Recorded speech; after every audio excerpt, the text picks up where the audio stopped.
Welcome to another episode of Diary of a Wannabe Comedian with me, Belle, a wannabe comedian. And this is a little different, as you know, because I have been to Paris for the weekend. So let's start with a little bit of French on the Eurostar. Veuillez prendre un moment pour vérifier que vous avez bien toutes vos affaires avec vous.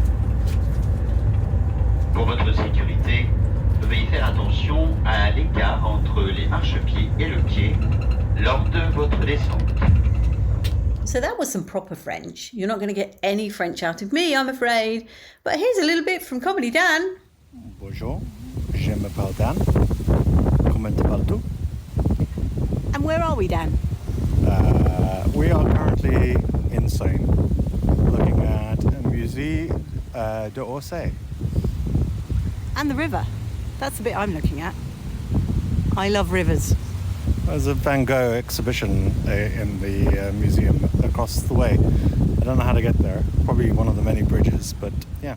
So that was all very friendly. But of course, as you know, we went there for the rugby, the England-South Africa game. And here's a little bit of pre-match chatter.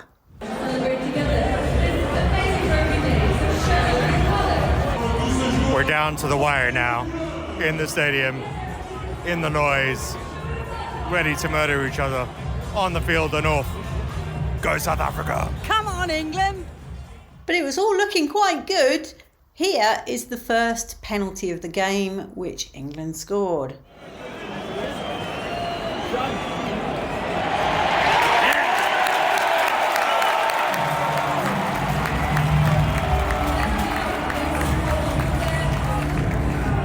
And of course, I was a very happy bunny at half-time.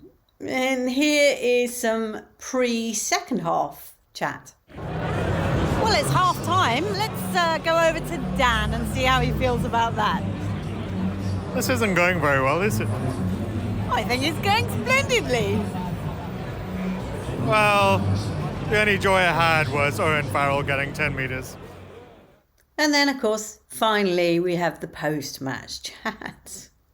She says with heavy heart, "Oh, England, England. Just to warn you, Dan slips out a naughty word, so if you're a bit sensitive, you better turn off." So I thought there was one more play that we could fuck up. Sorry, excuse my language. That I could censor up. But clearly we didn't. Far too close for my liking. How did you like that, Belle? I think it was actually very well deserved for two reasons.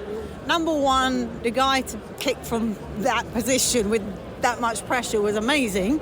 And number two, the fans around us, the English fans, are an utter disgrace. They're just like football fans. And so that's why you deserved it. I still would have rather it was us, but you know. Yeah, but we... Don't worry, we're going to lose to New Zealand next week, so, you know, full of positivity, right? No, I will be rooting for South Africa now.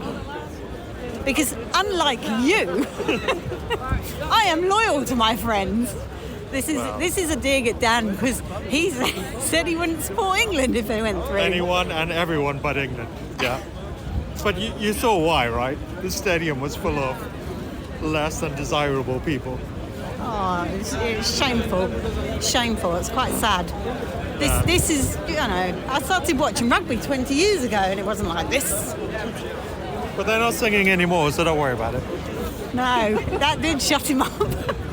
You're not singing anymore. Yeah. You're not singing anymore. There we go. That is the end of England's dreams for 2023. Well, actually, no, don't they play? They've got to play Argentina. I don't know whether they've played already, but I mean, what sort of game is that going to be, playing for third place? So the next day was a very pleasant day, actually. It was really nice. We did a lot of walking and I saw the outside of the Louvre. I saw the pyramid and it was just a really chilled day, which is basically what I needed because I've just been rushing around far too much lately. Was quite funny walking along one of the main high street type roads and we were just being followed by these police horses. I don't mean that literally. I mean, they just happened to be next to us, pretty much keeping the same pace as us. But here's a lovely sound of horsey hooves. That's a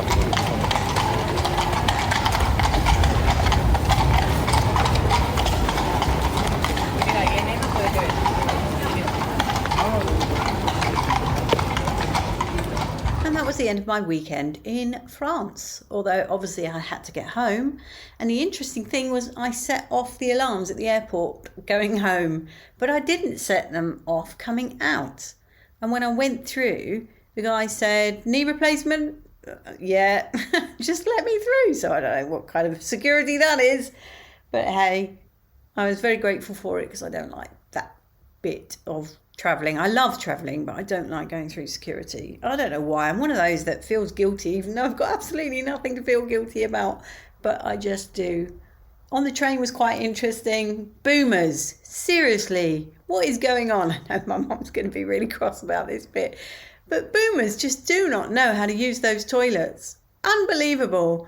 I watched this man struggle to open the door. I'm talking about these, by the way, these big round ones where you literally press the button and the door goes and you go in and you press the button and it goes no, not this guy. He's heaving it trying to get it open, and he goes into the toilet and then he's heaving it trying to close it. And then when he's finished, obviously, he heaves to try and come out. And he came out and he said, oh, good luck, meaning the door. So I just stepped in and pressed the button and it just closed for me. Then, he left me a nice little present, let's put it that way. And like, there's buttons everywhere saying flush. So he obviously just thought the flush was automatic, but the door was manual. And it's kind of, it's the other way round, actually. But hey, that's boomers for you. Do not give that man a smartphone, that's all I'm saying.